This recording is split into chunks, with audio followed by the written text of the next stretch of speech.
Oh, hi! Today I am back to rank every single season of Canada's Drag Race.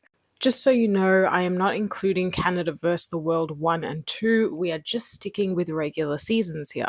So, with season 5 just ending, literally yesterday, I thought I would share my ranking from worst to best seasons. We have 5 to rank, so let's get into it. Also, as you can see, I created a thumbnail for this video, which I will be adding to my YouTube channel, link in bio. So if you guys want to follow me on there, please do, or go to Official Mistress Mercury on Instagram. I'm posting all my videos there as well. So not that long ago, I made a video discussing the Season 3 curse. I said that Canada 3 was a victim of said curse, and I still stand by that. For that reason, it is last place in my rankings. I remember saying that Canada 3 wasn't so much bad as it was boring. And sometimes boring is worse than bad because at least with bad people are talking. I know there were big personalities in this season like Miss Fiercelicious and Kimmy Couture, but overall it felt very flat and lackluster to me. I don't feel like Giselle had a winner's edit at all. In fact, it wasn't until she won Snatch Game that it feels like production decided to take notice of her.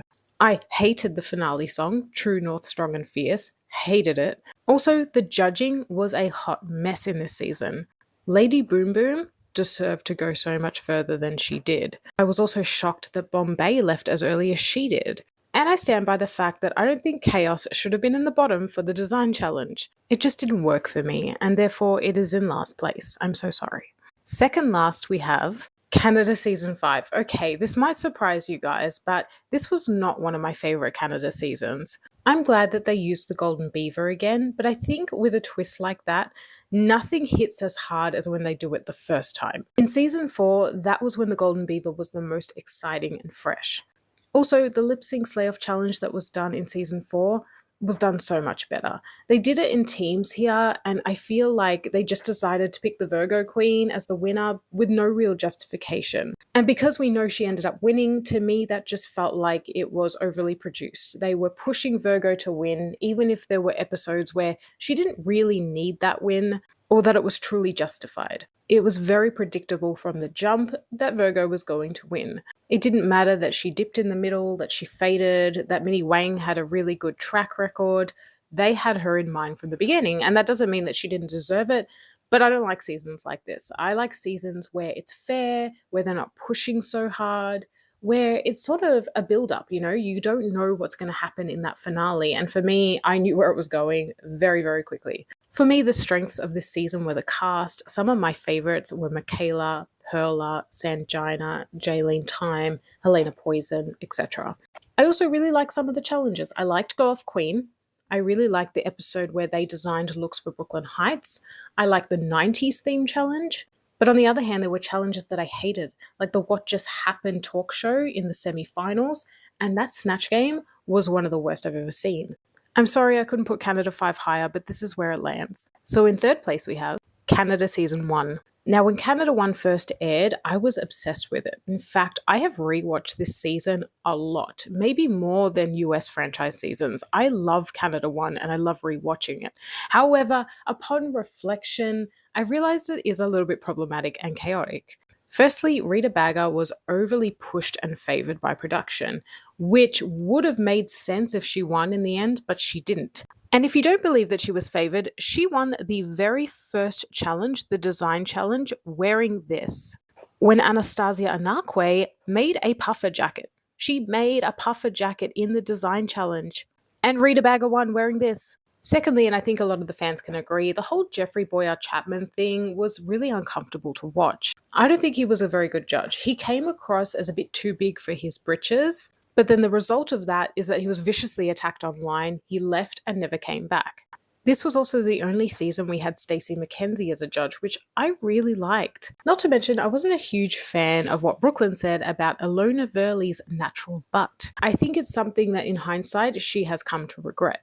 Having said that, the strengths of Canada 1 are the cast. I mean, we have some huge heavy hitters that went on to win, like Jimbo and Lemon. And obviously having Priyanka as a winner was fantastic and so unexpected.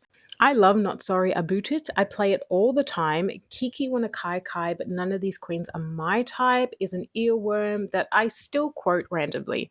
Also, Scarlett Bobo looks like a no-no dressed like a clown at a show in the promo. I had to put Canada 1 mid because I do love it despite how problematic it is. In second place we have Season 2. Now this was almost first place for me, but I am going to explain why I couldn't put it first. I think it's safe to say that across all 5 seasons, Isis is the best winner. She's my favorite. She's most people's favorite winner. I was rooting for her from the start. She was in my top 3. And Isis is a huge reason why I love the second season so much. Not to mention Under the Big Top, which should be on Broadway. I'm just kidding, but in the Drag Race fandom, Under the Big Top is considered a cult classic of sorts. And can we forget Pythia's immense talent? Some of the looks she brought we've never seen before, and this would later lead her to be cast on Global All Stars. I really loved Queen of the North as the final performance. I really loved that the top 3 were Isis, Pythia, and Kendall Jenner. There was some fun shade with the cliques forming. It was a really solid season. It had a really good pacing to it. What holds me back from putting it in first place, though, is unfortunately the argument between Kimora Amor and Adriana. Now, I know this argument happened afterwards at DragCon, but the tension was there from the beginning. You can see it brewing. It makes it really hard to revisit. If you ever watch that fight, you'll see why. It's very uncomfortable and very ugly, and I don't think they've made up since. But honestly, when I say that it was splitting hairs between season 2 and first place, I'm not lying. And speaking of, in first place we have Canada Season 4. I don't think it's any surprise that this is my favorite season of Canada's Drag Race. I mean, this is where they introduced the Golden Beaver, which is one of my favorite Drag Race twists.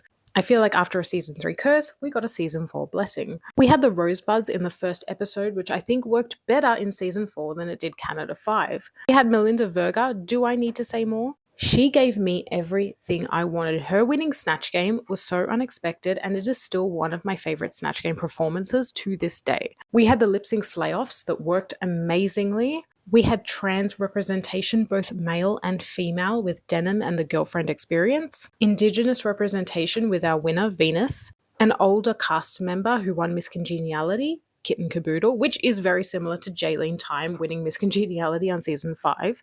I fell in love with Kiki Ko's exquisite designs, Aurora Matrix's performance abilities, Near Enough's sassy attitude, Denim's vocal fry, etc. Canada 4 is amazing, and it really hit all the marks. So my friends, this is my ranking of every single season of Canada's Drag Race. Let me know your thoughts. How would you rank these seasons? Give me all the tea, and I'll be back very soon with another video.